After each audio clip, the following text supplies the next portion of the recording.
Top 3 best smartphone around 16K price point. বর্তমান সময় 2025 এর মাঝামাঝি সময় এসে 16,000 টাকা বাজেটের ভিতরে যদি একটি স্মার্টফোন কিনতে চান তাহলে আজকের এই ভিডিওটা আপনার জন্য খুবই গুরুত্বপূর্ণ। অনেকের কাছে বর্তমান সময় 16,000 টাকা বাজেটের ভিতরে অল ওভার দিক থেকে বেস্ট একটি স্মার্টফোন কিনতে যাচ্ছেন, তাদের জন্য বলবো আজকের এই ভিডিওটা মনোযোগ সহকারে দেখেন, সহজেই বেস্ট এবং ভ্যালু ফর মানি স্মার্টফোনটি খুঁজে বের করতে পারবেন। দেখুন, বর্তমান সময় আমি যে 3টি স্মার্টফোন আপনাদের জন্য সার্চ করার চেষ্টা করেছি, এই 3টি স্মার্টফোনের মাধ্যমে আপনি বেস্ট কোয়ালিটির গেম প্লে করতে পারবেন, বেস্ট একটি ব্যাটারি ব্যাকআপ পেয়ে যাবেন এবং একই সাথে এই 3টি স্মার্টফোন 100% অফিসিয়াল হবে। সেই ক্ষেত্রে বর্তমান সময় বাংলাদেশ মার্কেটে এই প্রাইস পয়েন্টের ভিতরে প্রচুর পরিমাণে স্মার্টফোন রয়েছে।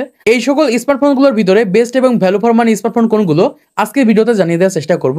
তাই অবশ্যই ভিডিওটা প্রথম থেকে লাস্ট পর্যন্ত দেখার চেষ্টা করেন। এই ক্ষেত্রে আপনার নিজস্ব প্রায়োরিটির উপর ভিত্তি করে বেস্ট এবং ভ্যালু ফর মানি স্মার্টফোনটি খুঁজে বের করতে পারবেন। তো যেহেতু আমরা প্রচুর রিসার্চ করার পর আজকের এই ভিডিওটা তৈরি করছি, তাই অবশ্যই ভিডিওতে একটা লাইক করে দিবেন, চ্যানেলটিকে সাবস্ক্রাইব করে দিবেন পরবর্তী আরো স্মার্টফোন রিভিউ ভিডিওগুলোকে দেখার জন্য। তো চলুন দেখে নিই। আমাদের কাছে প্রথম যে স্মার্টফোনটি রয়েছে রিয়েলমি কোম্পানির পক্ষ থেকে রিয়েলমি C71। এই স্মার্টফোনটি বর্তমান সময় মে মাসের 28 তারিখের দিকে লঞ্চ হয়েছে। সেই ক্ষেত্রে এই ফোনটি আমরা মার্কেটে কয়েকদিনের ভিতরে অ্যাভেলেবেল পেয়ে যাব। তো চলুন আমরা দেখে নিই এই ফোনে আমরা কি কি ধরনের স্পেসিফিকগুলো পাচ্ছি এবং এই বাজেটের ভিতরে কেন আমরা এই ফোনটিকে এই বাজেটের ভিতরে ভ্যালু ফর মানি স্মার্টফোন বলছি। তো প্রথমে যদি আমরা কথা বলি ফোনটির ডিসপ্লেকে নিয়ে, এখানে ডিসপ্লেতে ব্যবহার করা হয়েছে 6.67 ইঞ্চের একটা IPS LCD ডিসপ্লে। দেখুন, বর্তমান সময় 15-16 হাজার টাকা বাজেটে আমরা IPS LCD ডিসপ্লেগুলোই পেয়ে থাকি এবং একই সাথে এই ডিসপ্লের রেজলিউশন ব্যবহার করা হয়েছে HD+ এবং এই ডিসপ্লের হাইলাইটেড বিষয় হচ্ছে 120 হার্টজ এর রিফ্রেশ রেট এবং রয়েছে 5 ডিসপ্লে। সেই ক্ষেত্রে মোটামুটি 15,000 টাকা বাজেটের ভিতরে এই ধরনের ডিসপ্লেগুলোই প্রোভাইড করে থাকে। তো এবার যদি আমরা কথা বলি ফোনটির হাইলাইটেড বিষয় ব্যাটারিকে নিয়ে, এখানে আমরা 6300 mAh এর লিথিয়াম পলিমার ব্যাটারি পেয়ে যাচ্ছি। দেখুন, বর্তমান সময় 15,000 টাকা বাজেটের ভিতরে আমরা 5000 mAh এর ব্যাটারিগুলোকে পেয়ে থাকি, কিন্তু এই ফোনে আমরা 6300 mAh এর লিথিয়াম পলিমার ব্যাটারি পেয়ে যাচ্ছি এবং একই সাথে আমরা পেয়ে যাচ্ছি 45 ওয়াটের ফাস্ট চার্জার।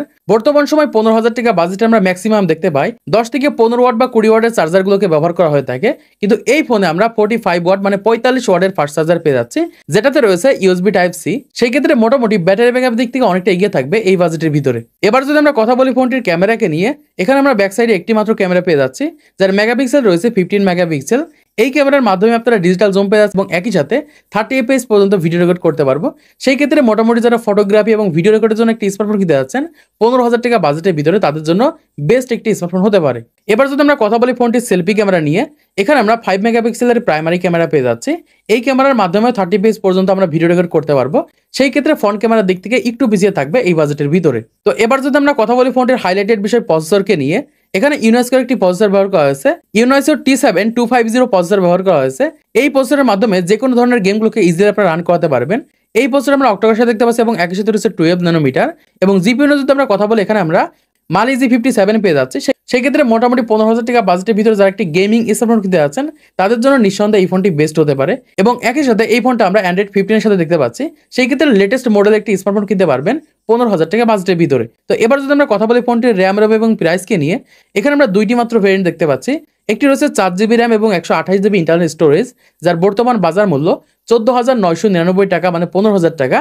আরেকটি রয়েছে 6GB র্যাম এবং 128GB ইন্টারনাল স্টোরেজ, যার বর্তমান বাজার মূল্য 15,999 টাকা মানে 16,000 টাকা। সেই ক্ষেত্রে আমি সাজেস্ট করবো 6GB RAM 128GB internal storage 15,999 টাকা দিয়ে কেনার জন্য।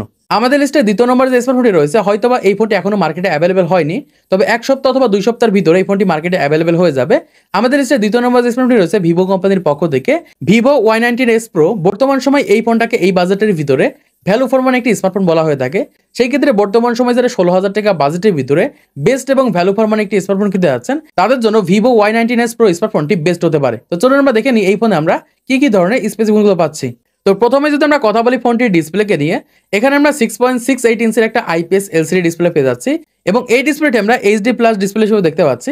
বর্তমান সময় 15,000 টাকা বাজেটের ভিতরে ঠিক এই ধরনের ডিসপ্লেগুলোই প্রোভাইড করা হয়ে থাকে এবং একই সাথে এই ডিসপ্লের হাইলাইটেড বিষয় হচ্ছে এখানে আমরা কর্নিং গরিলা গ্লাস দেখতে পাচ্ছি এবং রয়েছে 90 হার্টজ এর রিফ্রেশ রেট। এই ক্ষেত্রে মোটামুটি 15,000 টাকা বাজেটের ভিতরে এই ধরনের ডিসপ্লেগুলোই প্রোভাইড করা হয়ে থাকে। এবার যদি আমরা কথা বলি ফোনটির ব্যাটারিকে নিয়ে, এখানে আমরা 6000 mAh এর লিথিয়াম ওন ব্যাটারি পেয়ে যাচ্ছি এবং একই সাথে রয়েছে 44 ওয়াটের USB Type-C ফাস্ট চার্জার। বর্তমান সময় 16,000 টাকা বাজেটে আমরা 6000 mAh এর ব্যাটারি পেয়ে যাচ্ছি এবং একই সাথে 44 ওয়াটের ফাস্ট চার্জার পেয়ে যাচ্ছি। সেই ক্ষেত্রে ব্যাটারির দিক থেকে আমাদের কোনো কমপ্লেন নেই।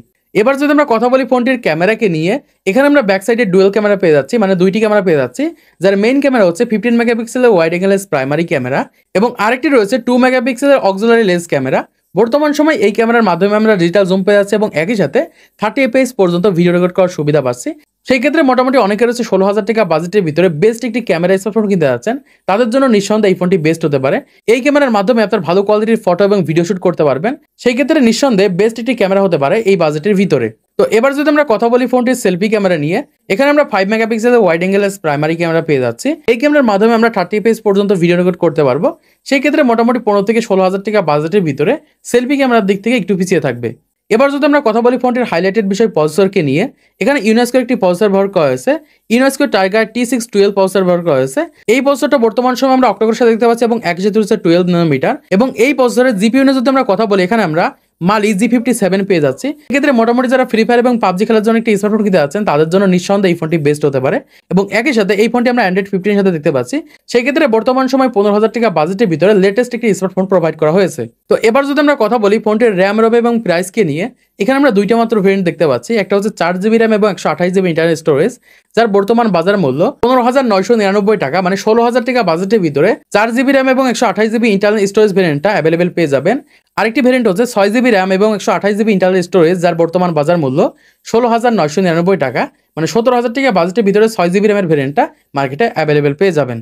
আমাদের লিস্টে 3 নম্বরে যে স্মার্টফোনটি রয়েছে, বর্তমান সময় শুধুমাত্র যারা গেমিং এর জন্য একটি স্মার্টফোন কিনতে যাচ্ছেন, তাদের জন্য নিঃসন্দেহে এই ফোনটি বেস্ট হতে পারে। তো আমাদের লিস্টে 3 নম্বরে যে স্মার্টফোনটি রয়েছে OnePlus এর পক্ষ থেকে OnePlus Nano N13 SE। বর্তমান সময় এই ফোনটাকে এই বাজেটের ভিতরে গেমিং ফোন হিসেবে ধরা হয়ে থাকে, তাই যারা হেভি গেমিং এর জন্য একটি স্মার্টফোন কিনতে যাচ্ছেন, তাদের জন্য নিঃসন্দেহে এই ফোনটি বেস্ট হতে পারে। তো চলুন আমরা দেখে নিই এই ফোনে আমরা কি কি ধরনের স্পেসিফিকগুলো পাচ্ছি। তো প্রথমে যদি আমরা কথা বলি ফোনটির ডিসপ্লেকে নিয়ে, এখানে আমরা 6.72 ইঞ্চি একটা IPS LCD ডিসপ্লে পেয়ে যাচ্ছি এবং একই সাথে এই ডিসপ্লেটা আমরা ফুল HD+ দেখতে পাচ্ছি। সেই ক্ষেত্রে আগের দুইটা ডিসপ্লে থেকে অনেকটা এগিয়ে থাকবে এই বাজেটের ভিতরে। এবং এই ডিসপ্লেটা আমরা 60,000 একটি রিফ্রেশ রেট পেয়ে যাচ্ছি। সেই ক্ষেত্রে মোটামুটি এই বাজেটের ভিতরে বেস্ট একটি ডিসপ্লে স্মার্টফোন হতে পারে। তো এবার যদি আমরা কথা বলি ফোনটির ব্যাটারিকে নিয়ে, এখানে আমরা 5000 mAh এর লিথিয়াম পলিমার ব্যাটারি পেয়ে যাচ্ছি এবং একই সাথে 33 ওয়াটের ফাস্ট চার্জার পেয়ে যাচ্ছি। আমরা আগের দুইটা স্মার্টফোনে 6000 mAh এর ব্যাটারি পেয়েছিলাম, কিন্তু আমরা এই ফোনে 5000 mAh এর ব্যাটারি পেয়ে যাচ্ছি এবং একই সাথে 33 ওয়াটের ফাস্ট চার্জার। সেই ক্ষেত্রে ব্যাটারির দিক থেকে আগে দুইটা ফোন থেকে একটু পিছিয়ে থাকবে এই ফোনটা। এবার যদি আমরা কথা বলি ফোনটির ক্যামেরাকে নিয়ে, এখানে আমরা ব্যাক সাইডে দুইটি ক্যামেরা পেয়ে যাচ্ছি, যার মেইন ক্যামেরা হচ্ছে 15 মেগাপিক্সেলের ওয়াইড অ্যাঙ্গেলের প্রাইমারি ক্যামেরা এবং একই সাথে রয়েছে 2 মেগাপিক্সেলের ডেপথ সেন্সর ক্যামেরা। এই ক্যামেরার মাধ্যমে আমরা ডিজিটাল জুম পেয়ে যাচ্ছি এবং একই সাথে 30 fps পর্যন্ত ভিডিও রেকর্ড করার সুবিধা পাচ্ছি। সেই ক্ষেত্রে বর্তমান সময় যারা ফটো এবং ভিডিও রেকর্ডের জন্য একটি স্মার্টফোন কিনতে যাচ্ছেন, তাদের জন্য নিঃসন্দেহে এই ফোনটি বেস্ট হতে পারে। তো এবার যদি আমরা কথা বলি ফোনটির সেলফি ক্যামেরা নিয়ে, এখানে আমরা 8 মেগাপিক্সেলের ওয়াইড অ্যাঙ্গেলের প্রাইমারি ক্যামেরা পেয়ে যাচ্ছি। সেই ক্ষেত্রে আগের দুইটা স্মার্টফোনের থেকে সেলফি ক্যামেরার দিক থেকে একটু এগিয়ে থাকবে এই ফোনটা। এই ক্যামেরার মাধ্যমে আমরা 30 fps পর্যন্ত ভিডিও রেকর্ড করার সুবিধা পাবো। সেই ক্ষেত্রে সেলফি ক্যামেরার দিক থেকে অনেকটা এগিয়ে থাকবে এই বাজেটের ভিতরে। তো এবার যদি আমরা কথা বলি ফোনটির হাইলাইটেড বিষয় প্রসেসরকে নিয়ে, এখানে মিডিয়াটেকের একটি প্রসেসর ব্যবহার করা হয়েছে, মিডিয়াটেক ডায়মন্ডসিটি 6012 প্রসেসর ব্যবহার করা হয়েছে। এই প্রসেসরের মাধ্যমে যে কোনো ধরনের হেভি কাজগুলোকে ইজিলি এই ফোনটার মাধ্যমে রান করাতে পারবেন, যে কোনো ধরনের গেমগুলোকে ইজিলি এই ফোনটার মাধ্যমে প্লে করতে পারবেন। তো সেই ক্ষেত্রে এই প্রসেসরটা আমরা অক্টোকোরের সাথে দেখতে পাচ্ছি এবং একই সাথে রয়েছে 7 ন্যানোমিটার। এবং জিপিইউ নিয়ে যদি আমরা কথা বলি, এখানে আমরা মালি G57 পেয়ে যাচ্ছি। সেই ক্ষেত্রে মোটামুটি প্রসেসরের দিক থেকে অনেকটা এগিয়ে থাকবে এই ফোনটি এবং একই সাথে এই ফোনটা আমরা Android 13 এর সাথে দেখতে পাচ্ছি। সেই ক্ষেত্রে মোটামুটি যারা গেমিং এর জন্য একটি বেস্ট স্মার্টফোন খুঁজছিলেন, তাদের জন্য এই বাজেটের ভিতরে নিঃসন্দেহে বেস্ট হতে পারে। তো এবার যদি আমরা কথা বলি ফোনটির র্যাম, রম এবং প্রাইসকে নিয়ে, এখানে আমরা একটি মাত্র ভেরিয়েন্ট পেয়ে যাচ্ছি, 4GB র্যাম এবং 128GB ইন্টারনাল স্টোরেজ, যার বর্তমান বাজার মূল্য 15,999 টাকা, মানে 16,000 টাকা, 1500 টাকার ভিতরে এই ফোনটি আপনি মার্কেটে অ্যাভেলেবেল পেয়ে যাবেন। তো আশা করছি আপনারা বুঝতে পেরেছেন বর্তমান সময় 15 থেকে 16,000 বা 17,000 টাকা বাজেটের ভিতরে টপ 3 বেস্ট স্মার্টফোন কোনগুলো রয়েছে। তো বর্তমান সময় আপনি কোন স্মার্টফোন কিনতে যাচ্ছেন অবশ্যই কমেন্ট বক্সে জানিয়ে যাবেন এবং আপনার নিজস্ব প্রায়োরিটির উপর ভিত্তি করে স্মার্টফোন কেনার চেষ্টা করবেন। এই ক্ষেত্রে আপনার ঠকার সম্ভাবনা 99% কম থাকবে। তো আজকে ভিডিওতে ভালো থেকে অবশ্যই একটা লাইক করে দিবেন, চ্যানেলটি সাবস্ক্রাইব করে দিবেন পরবর্তী আরো স্মার্টফোন রিভিউ ভিডিওগুলোকে দেখার জন্য।